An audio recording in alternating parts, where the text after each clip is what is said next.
Hello everyone, welcome to Edupal. कल की video में हमने कंप्यूटर की पीढ़ियाँ कंप्लीट कर ली हैं। आज हम थोड़ा आगे बढ़ेंगे और चलिए स्टार्ट करते हैं। और इस लेक्चर की पीडीएफ आपको हमारे टेलीग्राम चैनल एजुपेल यूजीसी नेट पर मिल जाएगी। ये कंप्यूटर के बारे में कुछ फैक्ट हैं, थोड़ा मैं आपको बता देता हूँ कि आज तक कंप्यूटर की 5 पीढ़ियाँ ज्ञात हैं। आईसी चिप की जिसकी हमने बात की थी वह कंप्यूटर की तीसरी पीढ़ी में प्रयुक्त हुई थी और सिलिकॉन की बनी हुई थी। और कंप्यूटर की तीसरी पीढ़ी में ही रैम का विकास हुआ था। ये इम्पोर्टेंट फैक्ट आपको याद रखना है। कंप्यूटर की पांचवी पीढ़ी में internet, email, world wide web और तो आपका आर्टिफिशियल इंटेलिजेंस, रोबोटिक्स आदि का विकास हुआ। तो ये चीज़ें आपको थोड़ा याद रखनी है। चलिए अब आगे बढ़ते हैं आज के हमारे मेन टॉपिक पे। सबसे पहले आप इस क्वेश्चन पे थोड़ा नज़र डालिए और देखिए कि ये किस टॉपिक से रिलेट होता है। तो ये कंप्यूटर के टाइप दिए हुए हैं और इधर ये कंप्यूटर के एग्जांपल दिए हुए हैं। तो आपको सबसे पहले टाइप्स ऑफ कंप्यूटर पढ़ा देता हूँ मैं, उसके बाद इस क्वेश्चन को सॉल्व करेंगे। तो चलिए स्टार्ट करते हैं। ये हमारे कंप्यूटर के प्रकार हैं। तो कंप्यूटर को 3 टाइप के आधार पर बांटा जा सकता है: कार्य के आधार पर, आकार के आधार पर एंड उद्देश्य के आधार पर। कार्य के आधार पर आपका analog and digital and hybrid computer.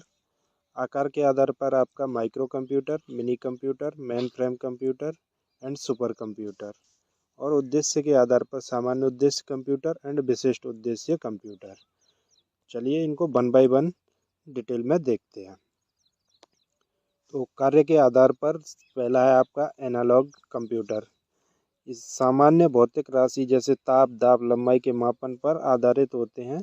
इन कंप्यूटरों का उपयोग वहाँ किया जाता है जब भौतिक राशियों के निरंतर मापन की आवश्यकता होती है, जैसे इंजीनियरिंग, इंडस्ट्री, विज्ञान के क्षेत्र में। इसके एग्जाम्पल हैं जो आपको क्वेश्चन के रूप में पूछे जाएंगे।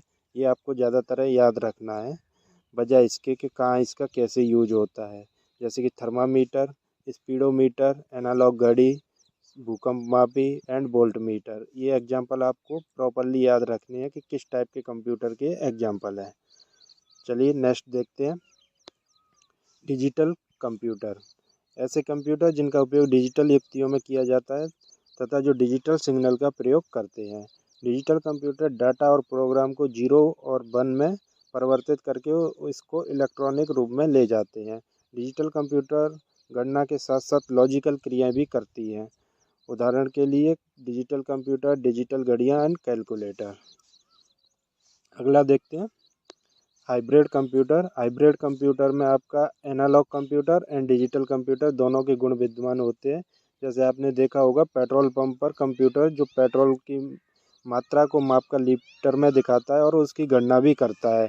अस्पतालों में रोगियों के तापमान, धड़कन, रक्तचाप आदि को एनालॉग सिग्नल के रूप में ग्रहण कर और फिर उन्हें डिजिटल सिग्नल में बदलकर परिणामों को अंकों के रूप में प्रदर्शित करता है। तो ये आपका हाइब्रिड कंप्यूटर के यूजेज हो गए। तो हाइब्रिड कंप्यूटर के यूज के बारे में आपसे पूछा जा सकता है। चलिए नेक्स्ट देखते हैं। अब हम बात कर लेते हैं आकार के आधार पर कंप्यूटर का विभाजन। तो सबसे पहला आपका है माइक्रो कंप्यूटर। ये आकार में माइक्रो यानी कि छोटे और कम कीमत के होते हैं।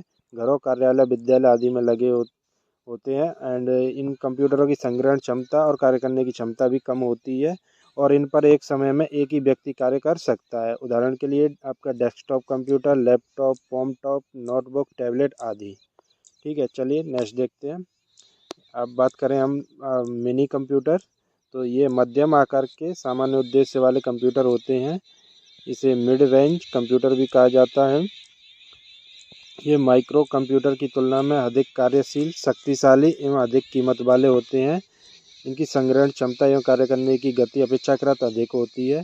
इन पर एक समय में एक से अधिक व्यक्ति कार्य कर सकते हैं और इनका उपयोग ज़्यादातर बैंक, बड़े ऑफिस में उपयोग होने वाले कंप्यूटरों में किया जाता है। इसके एग्जाम्पल हैं वो आपको सबसे ज़्यादा याद रखने हैं, जैसे DEC wax, HP 3000 and data general Nova and आपका IBM AS400।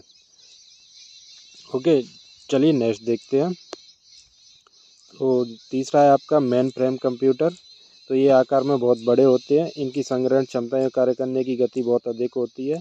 इन कंप्यूटरों पर एक समय में कई व्यक्ति कार्य कर सकते हैं। उपयोग रेलवे, आरक्षण, बीमा कंपनी, अनुसंधान संस्थान, एयरपोर्ट आदि में किया जाता है।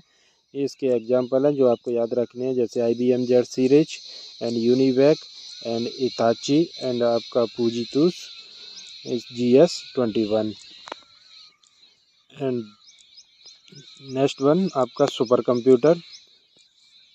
ये आकार में सबसे बड़े कंप्यूटर होते हैं। इनकी संग्रहण क्षमता, एक कार्य करने की गति सर्वाधिक होती है। अधिक जटिल एवं उच्च कोटि की शुद्धता वाले सुपर कंप्यूटर से ही की जा सकती है। ये कंप्यूटर सबसे महंगे होते हैं। इन पर भी अनेक व्यक्ति कार्य कर सकते हैं। सुपर कंप्यूटर की गति जो है वो फ्लॉप में मेजर की जाती है। फ्लॉप की फुल फॉर्म फ्लोटिंग ऑपरेशन पर सेकंड होती है। ठीक है। इनका उपयोग वैज्ञानिक अनुसंधान, मौसम अनुसंधान, अंतरिक्ष अनुसंधान, रक्षा संगठन, नाभिकीय संयंत्र नियंत्रण, आनुवंशिक अभियांत्रिकी आदि में किया जाता है। ये टॉप 10 वर्ल्ड के सुपर कंप्यूटर हैं जिनका एग्जाम्पल आपको याद रखना है। और ये 10 सुपर कंप्यूटर हैं भारत के जिनका नाम आपको पूरी तरह से याद रखना ही है, जैसे कि परम सिद्धि, प्रत्यूष, महिर, आदित्य, क्रे X30, सहस्रथ एंड परम योगा सेकंड, पदम, परम शिवाय, एका, अनुपम एंड पेश। ओके। तो आप जिन लोगों ने एक चीज़ नोटिस की होगी, जैसे मैं आपको बताऊं,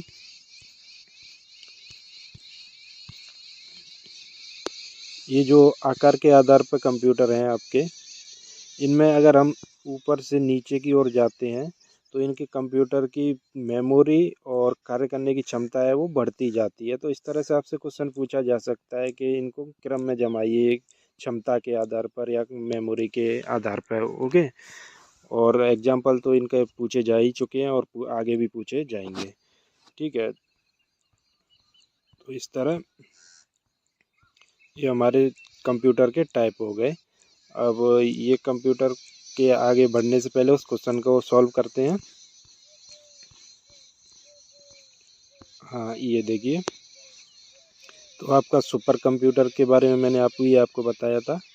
तो ये क्रे फर्स्ट एंड आपका मेन फ्रेम कंप्यूटर की बात करूँ मैं तो IBM S390 and mini computer की मैं बात करूँ तो आपका PDP second and micro computer की बात करूँ तो ये आपका PC वाला IBM PC हो जाएगा।